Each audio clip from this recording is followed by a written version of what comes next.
오늘부터 이제 언제 끝날지는 모르지만 제가 마가복음 전체를 가지고서 여러분들한테 강해 말씀으로 만나려고 합니다. 그래서 오늘은 그 문을 여는 시간으로서 마가가 전해주는 제자도라는 제목으로 함께 마가복음에 대하여서 함께 말씀의 은혜를 나누기를 소망합니다.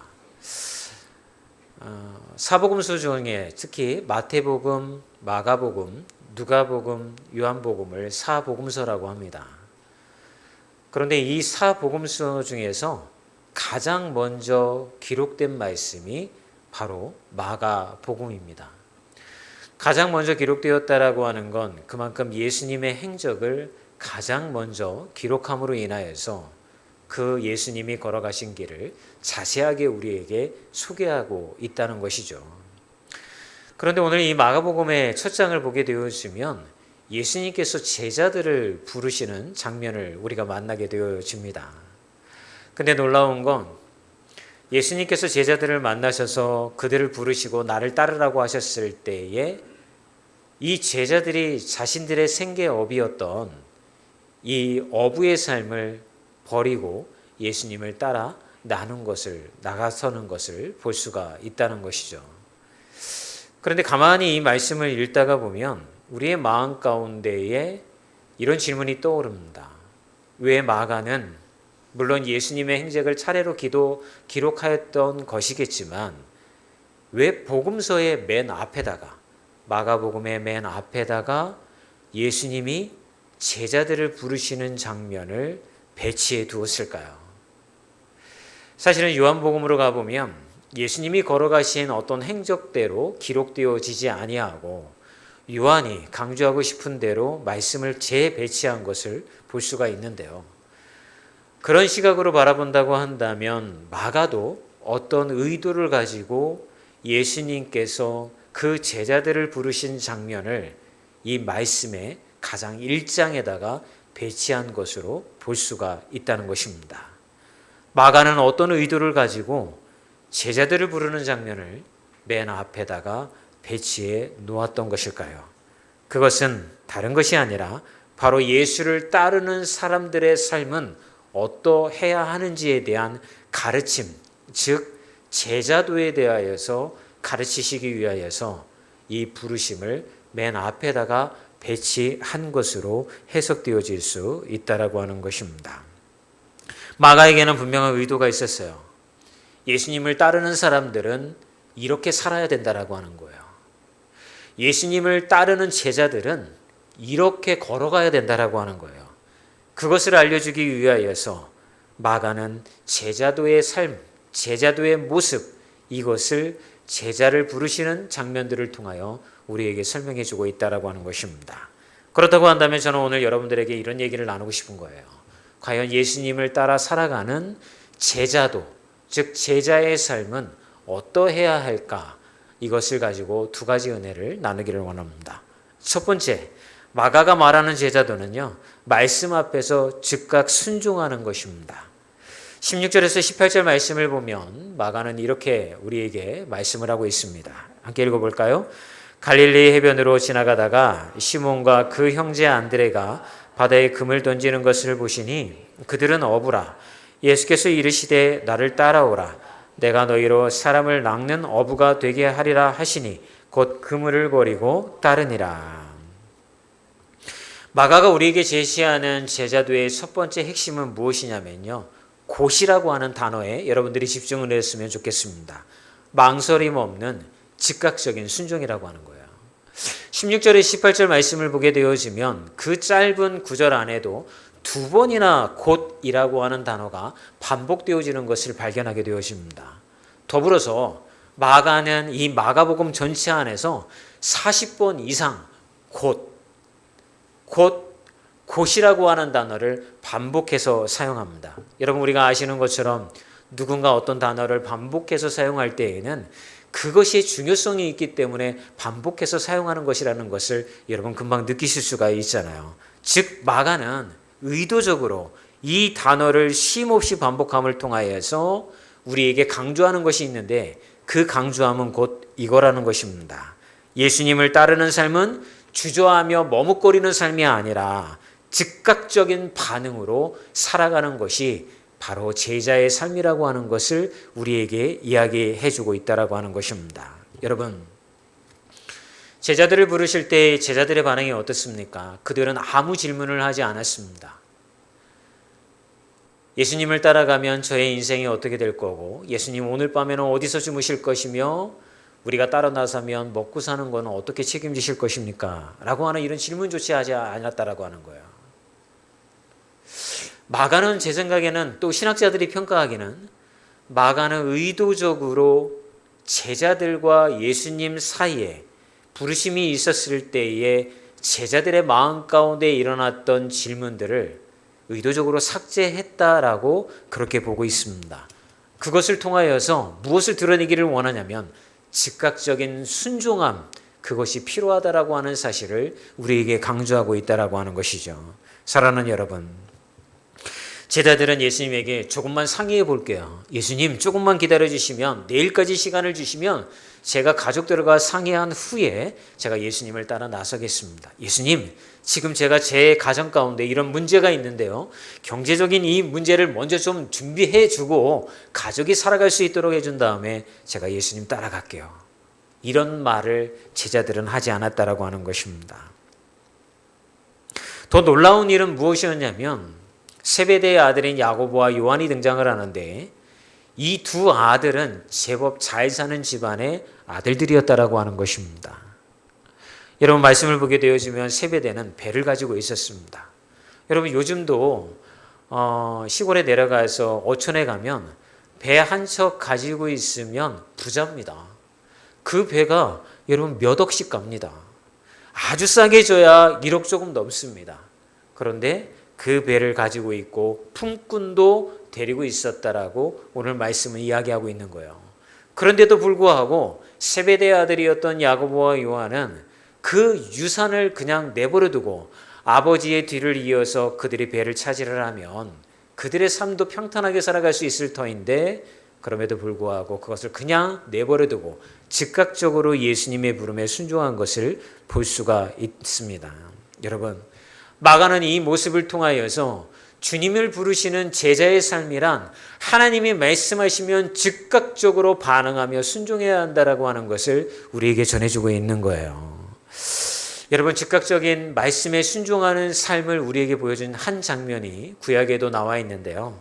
열왕기상 17장 8절에서 16절에 가보면 사르밧 과부의 이야기가 나옵니다. 여러분 아시는 것처럼 이스라엘 땅에 기근이 닥쳤어요. 이 사르밧 과부는 먹고 살 길이 막막해서 자기 집안에 남았던 한 끼 식사할 수 있는 이 기름과 밀가루만 가지고서, 곡식가루만 가지고서 이제 한 끼 식사를 해 먹고 자기 자녀, 즉 자기 아들과 함께 자살을 할 그럴 결심을 하고 있었습니다. 그런데 그때 선지자였던 엘리야가 찾아옵니다. 그리고 엘리야는 그 과부에게 뭐라고 했는지 아시잖아요. 너희 집에 남은 것이 무엇이냐? 그러니까 한 끼의 양식으로 만들 곡식 조금과 기름 조금이 남아 있습니다. 이런 얘기를 합니다. 그랬더니 엘리야가 이렇게 얘기를 하죠. 그것으로 나를 위하여서 먹을 음식을 만들어라. 여러분, 안면이 참 뻔뻔하지 않습니까? 만약 이런 얘기를 우리가 들었다고 한다면 아마 우리는 엘리야에게 이렇게 반응했을 것 같아요. 당신이 하나님의 선지자인지는 알겠지만 만약에 목사라고 우리가 이야기를 한다면, 목사님, 그럼 말도 안 되는 소리를 하고 계십니까? 저희 이거 먹고 이제 죽으려고 해요. 그런데 이걸 가지고 뭐 다 달라고 하신다고요? 먼저 저의 자녀를 먹이고 난 후에 남으면 제가 목사님 대접할게요. 그러니까 조금 기다리세요. 바쁘신 것 같고 배고프신 것 같은데 조금 기다리세요. 아마 이렇게 반응하지 않았겠습니까? 그런데 사르밧 과부는 엘리야가 그렇게 얘기를 하고 나니까 곧바로 그것으로 음식을 만들어서 엘리야를 대접을 합니다. 이 과부의 심정은 어땠을까요? 자포자기하는 마음으로 그렇게 했을까요? 아니면 즉각적인 하나님의 선지자의 말씀에 순종해야겠다라고 하는 그런 마음으로 그것을 행했던 것일까요? 우리는 그 끝은 알 수 없지만 중요한 것은 엘리야가 했던 그 말이 끝나자마자 과부는 음식을 했고 그 음식으로 엘리야의 말씀에 순종했다라고 하는 것입니다. 그리고 나는 후에 여러분 어떤 일이 벌어졌습니까? 주저함 없이 행하였던 이 과부의 행동으로 인하여서 엘리야는 그 가정 안에 끊이지 않는 기름을 허락하는 축복을 허락했다라고 하는 것입니다. 사랑하는 여러분, 저는 오늘 이 말씀을 통해서 여러분들에게 이런 얘기를 드리고 싶은 거예요. 우리가 예수 믿는다라고 하고 예수님을 따라 살아간다라고 하지만 늘 우리는 거기에 조건을 겁니다. 얘야, 너 나가서 너의 가족들을 전도해야 하지. 이렇게 하나님이 우리에게 말씀을 주시면 우리는 이렇게 생각하는 거예요. 주님, 제가 우리 가족들 전도하려고 여러 가지 방법을 시도해 봤고요. 엄마, 아버지 예수 믿어야 돼요. 엄마, 아버지 그래야 저 천국에서 만날 수 있어요. 이런 얘기를 하는데 부모님이 그런 얘기를 들으면 불편해 하십니다. 그러니까 얼굴에 벌써 그게 나타나요. 나 불편해. 그러니까 너 더 이상 그런 얘기 우리 집 와서 하지 마. 이게 표정으로 다 드러나는 거예요. 그러니까 우리가 한두 번 시도했다가 그렇게 하지 못합니다. 그냥 엄마 위해서 내가 기도하고 있어. 아빠, 내가 아빠 위해서 기도하고 있어. 제발 좀 교회 좀 가자. 어떤 이런 불편한 마음들을 주지 않을 선에서 우리는 타협하고 있다라고 하는 것이죠. 그래서 사랑하는 여러분, 복음은 불편한 겁니다. 우리가 착각하고 있는 것 중에 하나가 복음이 편하다고 생각하는 거예요. 그러다 보니까 여러분 우리는 전도하러 밖에 나가면 사람들에게 이렇게 얘기합니다. 당신 예수 안 믿으면 지옥 갑니다. 이게 복음 안에 있는 진실이지 않습니까? 당신이 당신은 죄인이고 예수 믿지 아니하면 천국에 갈 수 없고 지옥에 갑니다. 이게 성경이 말하는 복음의 진리이지 않습니까? 그런데 그런 얘기를 바깥에 나가서 우리가 전도해야 할 대상들에게 그런 얘기하면 여러분 그 사람들 우리 손절합니다. 다시 만나주지 않습니다. 불편하기 때문에 그런 거죠. 그러다 보니까 우리는 이렇게 얘기하죠. 우리 교회 한번 와보세요. 청년들은 예쁜 청년들이 있어요. 우리 교회 점심은요, 돈 주고도 사 먹을 수 없을 정도로 무시무시하게 맛있어요. 우리 교회 한번 와보세요. 우리 교회 오시면요, 목사님 말씀이 좋고요, 성도들이 얼마나 사랑이 넘치는지요. 우리 교회 오면 다들 너무너무 좋아해요. 여러분, 맞는 이야기이지만 성경이 전도할 때 쓰는 용어가 아닙니다. 성경은 우리 모두가 죄인이라고 이야기하고 있고 예수를 믿지 아니하면 모두가 지옥에 간다라고 이야기하고 선포하고 있다라고 하는 거예요. 그런데 그 이야기가 우리는 불편하니 우리가 각색해서 전하고 있는 거죠. 불편하지 않는 선에서. 우리가 순종하지 않는 이유는 그게 어렵게 느껴지기 때문에 순종하지 않습니다. 그런데 마가는 우리에게 이런 메시지를 전해주고 있는 거예요. 조건부 순종, 불편해하며 각색하였던 너희들의 순종, 그것은 제자의 삶이 아니다 라고 우리에게 선포하고 있다라고 하는 거예요. 예수님을 믿고 예수님이 불러주시어서 여러분들이 예수님을 따라 살아가는 제자의 삶을 살기를 원한다고 한다면 즉각적으로 조건을 걸지 아니하고 그 순간 일어나서 하나님의 말씀 앞에 반응해야 한다라고 하는 것, 그것이 곧 제자의 삶이라고 하는 사실을 우리에게 오늘 제자를 부르는 장면들을 통하여서 이야기해주고 있다라고 하는 것입니다. 여러분 아마 제 얘기를 들으면서 불편하실 분들이 있을 거예요. 목사님 그러고 싶지만 잘 되지 않고 그런 얘기 들으면 제 마음도 불편합니다. 근데 여러분들한테 이런 얘기를 드리고 싶은 거예요. 맞아요. 우리는 불편해요. 불편한 게 당연한 거예요. 왜냐하면 우리 안에 죄성이 있기 때문에 그런 거예요. 해결되어지지 않는 욕망과 죄로 오염되어진 내 자아가 있기 때문에 날 것 그대로의 하나님의 말씀을 접하게 되어지면 우리는 불편하고 그 이야기를 듣고 싶지 않고 쳐내고 싶은 거예요. 그러나 사랑하는 여러분, 마가는 그런 우리에게 이렇게 선포하고 있는 거예요. 여러분, 예수님 따라 살기로 이미 작정하셨고 주님이 여러분들을 택해 주셨다고 한다면 그 불편한 말씀을 여러분들이 따라 살아야 한다라고 우리에게 이야기하며 즉각적인 순종을 선포하고 있다라고 하는 것입니다. 그러면서 아까 사르밧 과부의 이야기가 성경은 우리에게 이렇게 표현하고 있잖아요.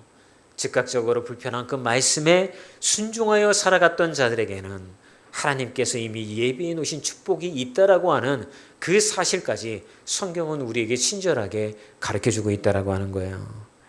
여러분, 제가 이제 말씀을 다 전하고 나면 집사님들이 가끔 저에게 오셔서 그래요. 목사님, 오늘 말씀 은혜 너무 많이 받았습니다. 정말 많이 은혜가 되었습니다. 매주 그러는 건 아니에요. 가끔 그런 분들이 있어요. 그런데 한번 생각해 볼 게 있어요.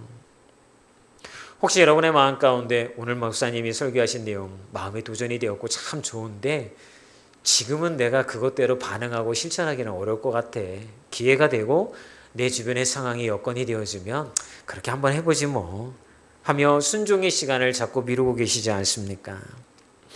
예배가 끝나고 집에 돌아가는데 오늘 말씀을 통하여 여러분의 마음 가운데 그렇지 오늘 말씀 너무 좋았고 내 마음 가운데 용서해야 된다라고 하는 그런 메시지를 하나님이 주셨는데 그 사람한테 내가 또 전화해가지고서 미안하다고 이야기하고 용서하는 메시지를 전하려고 하면 불편한 거예요. 통화도 하기 싫은데 얼굴도 보기 싫은데 목소리도 듣기 싫은 거죠. 그러니까 좀 더 시간을 가져보자. 내 마음이 조금 회복이 되어지고 힘이 생기면 그때 가서 전화해서 조금 미안하다고 한번 해볼까? 혹시 이렇게 생각하고 있지 않습니까? 여러분, 마가는 우리에게 그렇게 하지 말라는 거예요. 하나님의 말씀이 여러분들의 마음을 건드리고 여러분의 마음에 찾아왔다고 한다면 제자, 즉 예수를 따라 살아가는 사람들은 그 여러분의 여건과 여러분의 마음을 살피지 아니하고 즉각적으로 그 말씀에 반응해야 한다라고 하는 메시지를 우리에게 도전적으로 던져주고 있다라고 하는 것입니다. 이제 여러분 오늘 예배가 끝난 후에 여러분의 마음 가운데 혹시 하나님이 섬세하게 여러분의 마음을 건드리시는 메시지가 있을 수도 있을 것 같아요. 그렇다고 한다면 여러분 다른 거 생각하지 마세요. 그 말씀에 집중하세요. 그리고 한번 그 내 마음에 찾아온 주님이 주시는 마음 그것을 그대로 반응하며 순종하며 나아가는 분들이 되셨으면 좋겠습니다. 두 번째 마가가 전하는 제자도는 어떤 걸까요? 마가는 이제 한 걸음 더 나아가서 우리에게 이런 메시지를 전해줍니다. 내가 움켜쥐고 있는 안전그물을 내려놓으라고 하는 것입니다. 20절의 말씀을 보면 이렇게 기록이 되어 있어요. 읽어볼까요? 시작.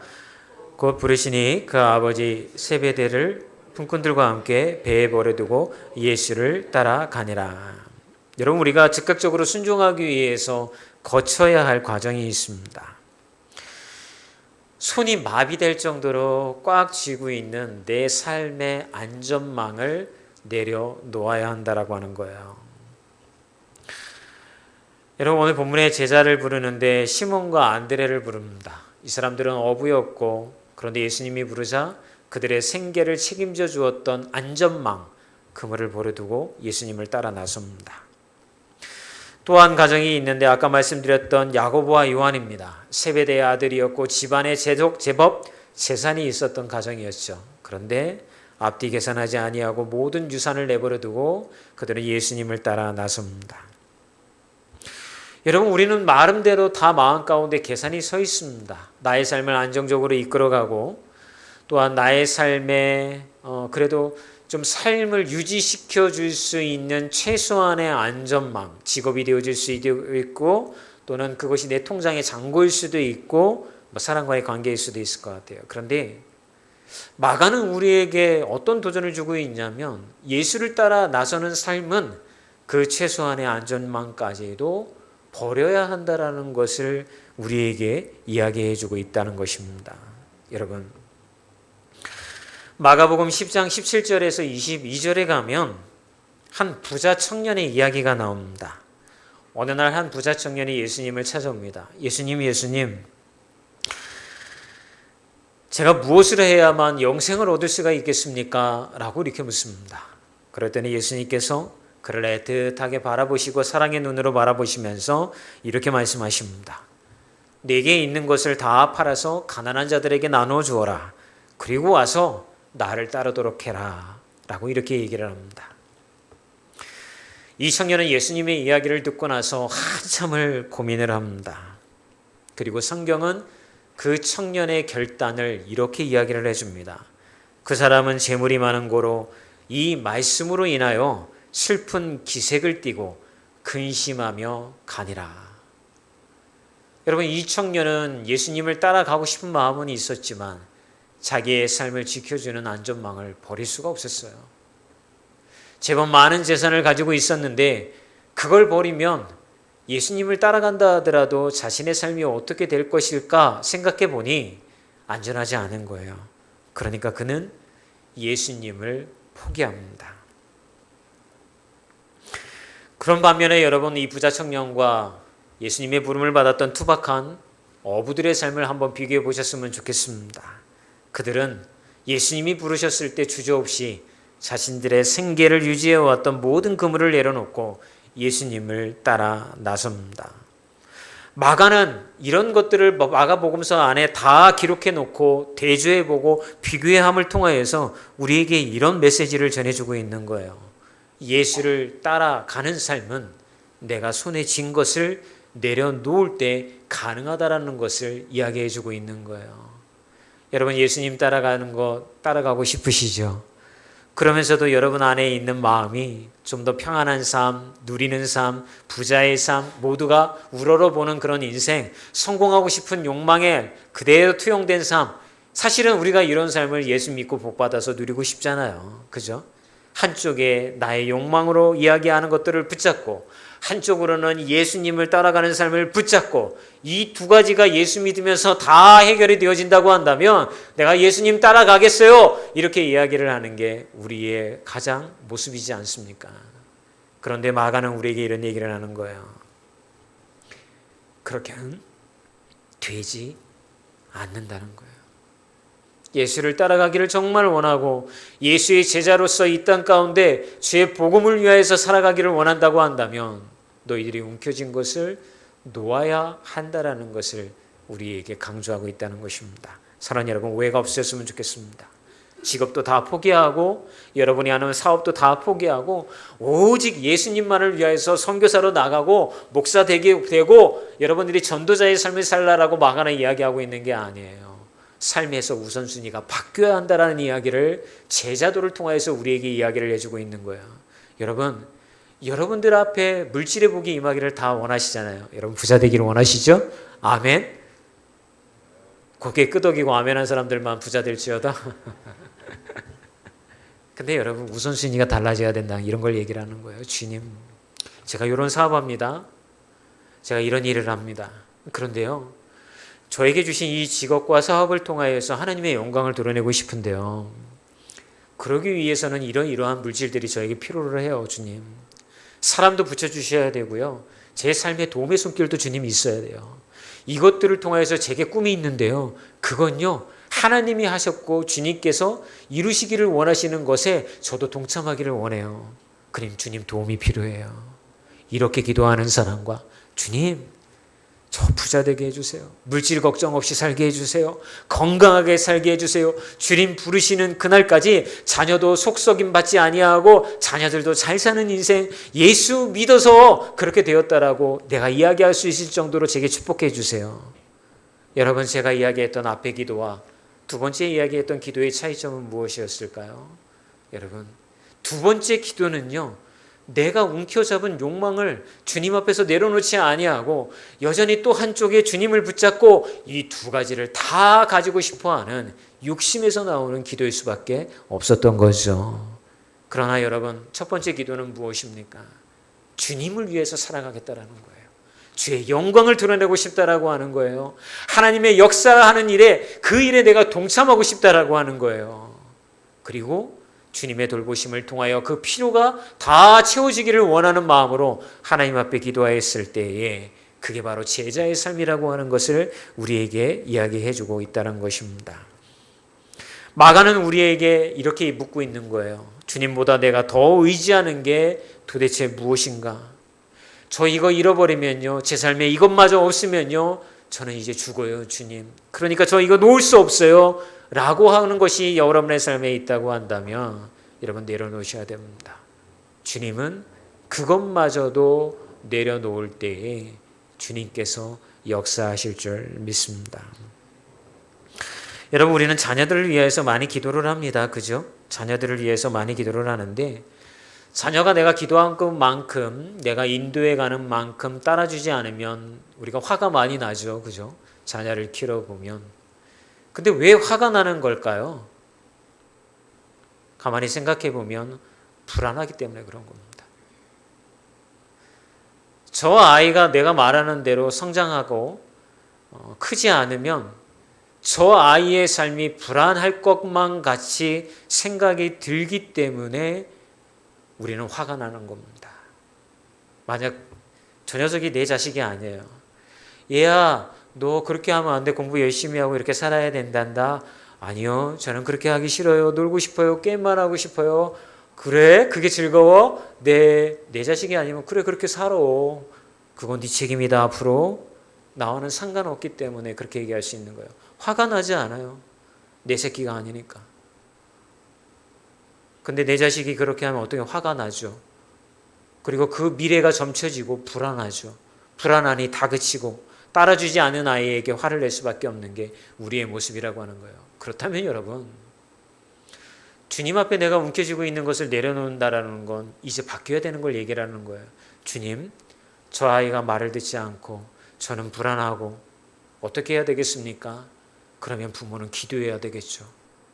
저의 가르침과 인도함대로 저 아이가 그 길을 걸어가지 않는다고 한다면 아이에게 화내고 짜증낼 시간에 주님 앞에 무릎을 꿇고 주님, 저 아이의 마음과 저 아이의 삶을 붙잡아 주시어서 주님께서 인도해 가 주시옵소서, 제 힘으로 키울 수 없고 하나님의 능력으로 키워 주시옵소서라고 하는 기도의 시간을 늘려야 되는 거예요. 주님 앞에 무릎을 꿇는 시간을 늘려야 되는 거예요. 이게 내가 움켜잡는 것을 주님 앞에 내려놓고 하나님 앞에서 주님을 붙잡으며 제자의 삶을 살아가는 모습인 줄 믿습니다. 예를 그렇게 들었지만 마가는 우리에게 그런 도전을 해주고 있는 거예요. 타협할 수 없는 선명한 진리를 우리에게 이야기해 주면서 주님을 앞에 세우고 우리는 뒤를 따라가는 거. 내 걱정과 근심해야 될 시간에 그 걱정과 근심을 기도의 시간으로 채워나가라고 하는 거. 주님이 나의 주인이 되셨고 인도해 가시니 주님께서 내가 걱정하는 문제까지도 다 하나님이 계획하신 뜻 가운데 이루어 가 주시겠지라고 믿고 순종하며 나아가는 것. 그것이 제자의 삶이라고 하는 것을 우리에게 강조해 주고 있다라고 하는 것입니다. 사랑하는 여러분, 저는 이제 말씀을 마치려고 합니다. 우리 삶에서 여러분 안정적으로 나의 삶을 지키기 위하여서 돈이 필요하다고 그 그물이 돈이라고 생각한다고 한다면 그것을 흘려보내는 통로가 여러분들이 되셨으면 좋겠습니다. 이스라엘 가보면 사해라고 하는 곳이 있어요. 이렇게 저 위에 로부터 물줄기가 쭉 내려와서 그 요단강을 거쳐서 마지막에 모이는 곳이 사해입니다. 그런데 요단강은 그 물이 흘러가면서 주변에 동물들도 와서 물도 먹고 식물들도 그 옆에서 자라나 생명을 잉태합니다. 그런데 모아두기만 하면 사해에는요 생명이 살 수가 없어요. 굉장히 넓고 크거든요. 모든 물이 거기 와서 고여요. 그런데 그 물을 먹으면 모든 생물이 죽어요. 저는 우리의 삶이 요단강과 같은 삶이 되어져야 된다고 그래요. 여러분 축복의 통로가 되십시오. 하나님이 계속해서 물질을 부어주시어서 여러분들이 주를 위하여 그거를 흘려보내면 거기에는 생명이 잉태되어지고 하나님의 꽃이 피게 되어지는 거예요. 사업을 하시고 여러분 무언가 이루어가기를 원하시는 분이 있다고 한다면 그걸 잊지 않으셨으면 좋겠습니다. 염려가 그물이라면 밤새 붙들고 있었던 그 염려를 기도의 시간으로 바꾸십시오. 인정 욕구가 그물이라고 한다면 사람의 박수보다 하나님의 시선을 더 의식하여 내가 어떻게 하면 하나님을 기쁘시게 해드릴 수 있을 것인가, 그것을 고민하며 살아가십시오. 이것들이 내가 붙잡은 그물을 내려놓는 것입니다. 사랑하는 여러분, 주님은 말씀 앞에 즉각적으로 순종하였던 한 과부의 삶을 축복해 주셨던 것처럼 우리의 삶도 축복하기를 원하세요. 그냥 너 나 따라와, 야 고생길이야, 어려운 삶이야 라고만 이야기하지 않으신다라고 하는 거예요. 그 불편한 길, 가고 싶지 않는 길을 네가 따라 나섰다고 한다면 그 끝엔 생명의 면류관과 하나님의 축복이 준비되어져 있음을 기억하시어 그 길을 걸어가는 모든 분들이 되시기를 주의 이름으로 축원합니다.